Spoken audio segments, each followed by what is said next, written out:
সকালে বাচ্চাদের এই নাস্তাটি বানিয়ে দিলে বাচ্চারা ঝটপট খাবে, খেয়ে নেবে অনেক মজা করে।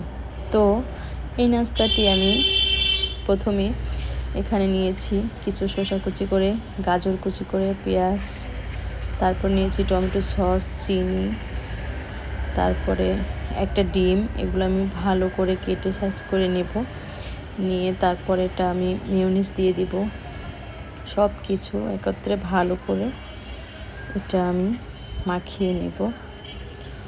তো ডিমটা এভাবে কেটে নিলাম। এর মধ্যে শসা, সব কিছু সালাদ যে কেটে রেখেছি সবগুলো আমি একসাথে দিয়ে দিব।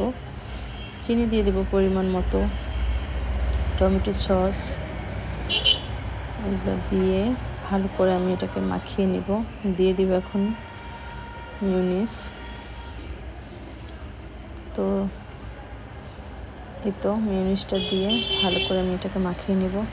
তো এইভাবে যদি ঝটপট, দেখা যায় অনেক সময় ঘুম থেকে উঠতে দেরি হয়ে যায়, বাচ্চাদের অনেক দেরি হয়ে যায় খাবার দিতে দিতে, তো ঝটপট আপনারা এই নাস্তাটা বাচ্চাদের বানিয়ে দিতে পারবেন, ওরা খেয়ে নেবে।